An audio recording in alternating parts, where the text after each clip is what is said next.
লোনা পানির সাগর মিঠা পানির সাগর বয়ে যায়, মাঝখানে অদৃশ্য দেয়াল, একটা পানি আরেকটার সাথে মিশে না, ঠিক কি না? এই দৃশ্য দেখছেন আপনারা? জর্ডানে একটা সাগর আছে, নাম ডেড সি। নাম শুনছেন? আজকে বাড়িতে যে গুগল করবা Dead Sea located in Jordan, লিখলেই চলে আসবে। আরবিতে বলে আল বাহরুল মাইয়িত, মৃত সাগর, কিছু বাঁচে না। লবণের ঘনত্ব এত বেশি, আপনার ছোট্ট বাচ্চাটার ওই সাগরে ফেলে দিলে ও ডুববে না, কারণ আপনার বাচ্চা যতটুকু জায়গা নিবে পানিতে, তার চেয়ে বাচ্চার ওজন কম। ইসলামিক লাইফ, জীবন গড়ুন কোরআন সুন্নাহর আলোকে। বিজ্ঞানে আর কোরআনে কোনো অমিল নেই, দ্বিমত নেই, সবই একরকম। কিছু কিছু ক্ষেত্রে যদি বিজ্ঞান অমিল পায়, দেন বিজ্ঞান should wait, science should wait unless they get their latest discoveries and invention. তাদের নতুন নতুন আবিষ্কারের জন্য অপেক্ষা করতে হবে, কারণ সায়েন্স প্রতিদিন ইমপ্রুভ করে, ডেভেলপ করে। আজকে একটা পাইছে, কালকে আরেকটা পায়। আগে বলতো সূর্য ঘোরে, পৃথিবী ঘোরে না। এরপর বলতে শুরু করলো পৃথিবী ঘোরে, সূর্য ঘোরে না। এখন বলে সবই ঘুরে। এখন কি বলে? সবই ঘুরে। কিন্তু ১৫০০ বছর আগে আল্লাহ বলে দিয়েছেন ওয়া কুল্লুম ফি ফালাকিন ইয়াসবাহুন, মহাকাশে যা আছে সবকিছুই ঘুরে বেড়াচ্ছে। চিল্লায় পড়ি আল্লাহু আকবার। এজন্য the science shouldn't jump to the conclusion that the Quranic information is wrong. কোরআনের তথ্য ভুল, এই কথা বলে যেন সায়েন্স ভুল না করে, কারণ সায়েন্সের অনেক কিছুই এখনো আবিষ্কার হয়ে সারে নাই। একটা সময় চিকিৎসা বিজ্ঞানীরা বলতো ক্যান্সারের নাই কোনো অ্যান্সার, কিন্তু এখন আবার বলতেছে না, ক্যান্সারেরও অ্যান্সার খুঁজে পাওয়া যাচ্ছে, ঠিক কিনা? তাহলে বোঝা গেল সায়েন্সের সবচেয়ে ফাইনাল থিওরি হচ্ছে যে সায়েন্সের কোনো থিওরি ফাইনাল না। কথা বোঝেন নাই বোধহয়? সায়েন্সের ফাইনাল থিওরি হচ্ছে যে সায়েন্সের কোনো থিওরি ফাইনাল না। আর কোরআনের ফাইনাল থিওরি হচ্ছে যে কোরআন যেটাই বলেছে সেটাই ফাইনাল। চিল্লায় বলো ঠিক কিনা? যা শুনিয়েছে আমাদেরকে সবটাই ফাইনাল।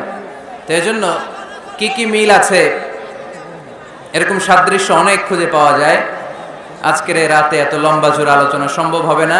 আমি কয়েকটা বিষয় নিয়ে একটু তোমাদেরকে বোঝানোর চেষ্টা করব যে এগুলোতে মিল খুঁজে পাওয়া যায়। যেমন কসমোলজির নাম তোমরা শুনেছো, কসমোলজির নাম শুনেছো না? সৃষ্টি তত্ত্ব, মহাবিশ্ব কি করে সৃষ্টি হলো, সায়েন্স যা বলেছে কোরআন তাই বলেছে। সুবহানাল্লাহ পড়ি। এমব্রিওলজি, যেটা নিয়ে আমার ছোটখাটো কিছু গবেষণা কর্ম আছে। ভ্রূণতত্ত্ব, মায়ের পেটে বাচ্চা কিভাবে ডেভেলপ করে, কোরআন যা বলেছে সায়েন্স তাই বলেছে। হিউম্যান অ্যানাটমি, মানুষের দেহের কার্যকারিতা কিভাবে কি কাজ করে, সায়েন্স যা বলেছে কোরআন তাই বলেছে। ফিজিক্স বলে একটা কথা আছে, পড়েছো না তোমরা? পদার্থবিদ্যা, সায়েন্স যা বলেছে কোরআন তাই বলেছে। জুলজি, প্রাণীবিদ্যা, প্রাণী নিয়ে কোরআনে অনেক কথা, সায়েন্স যা বলেছে কোরআন তাই বলেছে। সি সায়েন্স, সাগরের নিচে কি আছে, এই সিক্রেট অফ দ্য সি, এই আন্ডারগ্রাউন্ডে কি আছে, কোরআন যে তথ্য দিয়েছে সায়েন্স বরাবর পুরোটাই স্বীকার করে নিয়েছে। চিল্লায় পড়ি সুবহানাল্লাহ। শুরুতে আমরা দেখি মহাবিশ্ব সৃষ্টি নিয়ে কোরআন কি বলেছে, আর বিজ্ঞান এই আধুনিক সময়ে এসে আমাদেরকে কি জানালো। কোরআন আমাদের সামনে উপস্থাপন করেছে আওয়ালাম ইয়ারাল্লাযীনা কাফারু আন্নাস সামাওয়াতি ওয়াল আরদা কানাতা রাতকান ফাফাতাকনাহুমা وجعلنا من الماء كل شيء حي أفلا يؤمنون سبحان الله। কাফির মুশরিকরা কি দেখে না, আদিতে সৃষ্টির শুরুতে মহাবিশ্বের সব কিছু, আকাশ জমিন এক জায়গায় লেপ্টে ছিল, একটা বিস্ফোরণের মাধ্যমে আমি মহাবিশ্ব তৈরি করলাম। আর এই পৃথিবীর মধ্যে, এই বসুন্ধরার মধ্যে, মহাবিশ্বের মধ্যে প্রাণবন্ত যা আছে সব কিছু আমি পানি থেকে তৈরি করলাম। এই পৃথিবীতে প্রাণবন্ত যা আছে তার সবটাই আল্লাহ কি থেকে তৈরি করেছে? পানি থেকে।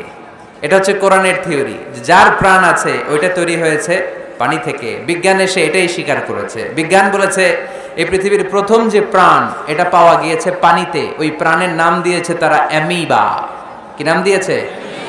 It's a very small, cellular organism in this universe, এককোষী অণুজীব, খুবই ছোট।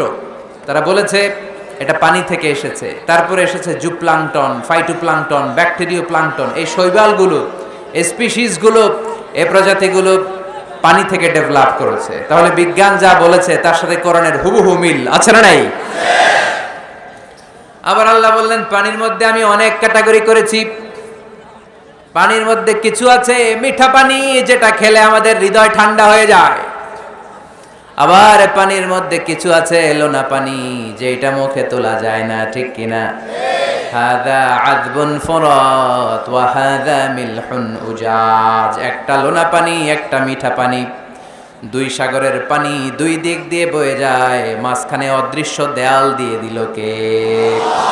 মারাজাল বাহরাইনি ইয়ালতাকিয়ান বাইনাহুমা বারযাখুন লা ইয়াবগিয়ান ফাবিআইয়ি আলাই রাব্বিকুমা তুকাযযিবান।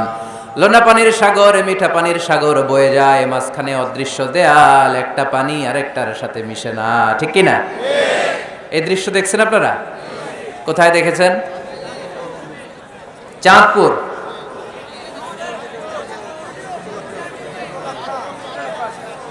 অনেক জায়গায় আছে, বাংলাদেশে আছে কয়েক জায়গায়, শীতলক্ষাতে আছে, আর শীতলক্ষায়, চাঁদপুরে।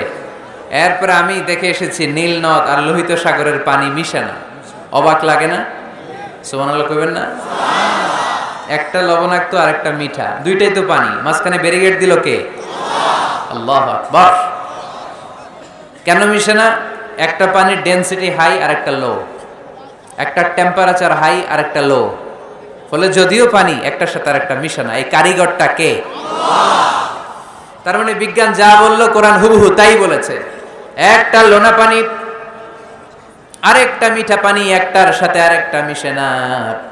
আবার আমাদের এলাকাগুলোর ভেতরে, জেলাগুলোর ভেতরে, থানাগুলোর ভেতরে আল্লাহ লোনা পানির নদী দেয় নাই, ওইখানে দিয়েছে মিঠা পানির নদী।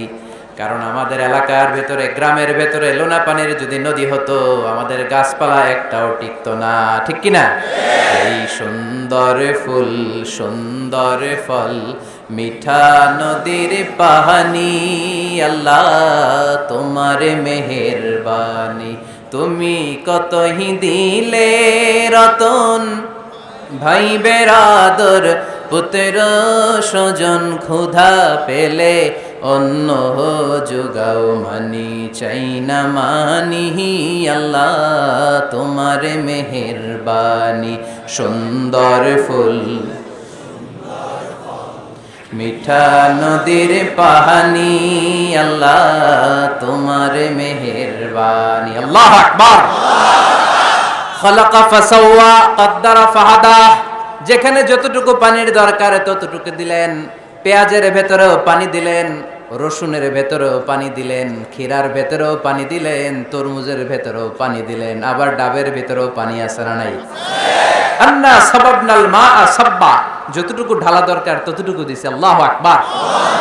পেঁয়াজের ভেতরে যতটুকু সিক্ততা, তরমুজের ভেতরে ততটুকু না। তরমুজের ভেতরে যতটুকু পানি, আপেলের ভেতরে ততটুকু না। আবার আমড়ার ভেতরে যতটুকু পানি, আমের ভেতরে ততটুকু না। সুবহানাল্লাহ। আন্না সাবাবনাল মাআ সাব্বা। এই পানিটা H2O, হাইড্রোজেনের দুইটা মলিকিউল আর অক্সিজেনের একটা মলিকিউল। কি আজীব কথা, দুইটাই গ্যাস, দুইটাই কি? কিন্তু দুই গ্যাস একসাথে মিলাইলে পানি হয়ে যায়। আল্লাহু আকবার। এজন্য আল্লাহ বললেন ওয়াজআলনা মিনাল মাই কুল্লা শাইইন হাই। পানি থেকে আমি প্রাণবন্ত সব কিছু বানালাম। এই পানির অপর নাম জীবন। আবার যদি পানি বেশি হয়ে যায় তখন মরণের সম্ভাবনা আছে না নাই? বন্যা এই দেশে হয় কি হয় না? কিছুদিন আগে উত্তরবঙ্গে বন্যা ছিল কি ছিল না? আহা, নূহ আলাইহিস সালামের উম্মাকে অবিশ্বাসের কারণে, গাদ্দারির কারণে আল্লাহ এই প্লাবন দিয়ে, পানি দিয়ে শেষ করে দিয়েছেন। এজন্য পানি দেখলেই এটা যে বাঁচার কারণ, বাঁচার মাধ্যম এমনটা নয়। এই পানি দিয়ে আল্লাহ আমাদেরকে শায়েস্তাও করতে পারেন, পানিশমেন্টও করতে পারেন, শাস্তিও দিতে পারেন, আযাব আর গজব দিয়ে তলিয়েও দিতে পারেন, ঠিক কি না? ওয়াজআলনা মিনাল মাই কুল্লা শাইইন হাই। প্রাণবন্ত সব কিছু আমি পানি থেকে বানালাম। আবার কোন কোন জায়গার পানির মধ্যে এত লবণ আমি দিয়ে দিলাম সেখানে কোনো কিছু বাঁচে না। আছে না নাই? জর্ডানে একটা সাগর আছে, নাম ডেড সি। নাম শুনছেন? আজকে বাড়িতে যে গুগল করবা Dead Sea located in Jordan, লিখলেই চলে আসবে। আরবিতে বলে আল বাহরুল মাইয়িত, মৃত সাগর, কিছু বাঁচে না। লবণের ঘনত্ব এত বেশি, আপনার ছোট্ট বাচ্চাটার ওই সাগরে ফেলে দিলে ও ডুববে না, কারণ আপনার বাচ্চা যতটুকু জায়গা নিবে পানিতে তার চেয়ে বাচ্চার ওজন কম, পানির ওজন বেশি, এজন্য কিছু ডুবে না। ওখানে মাছ হয় না, ওখানে শ্যাওলা জন্মায় না, ওখানে কাঁকড়া নাই, চিংড়ি নাই,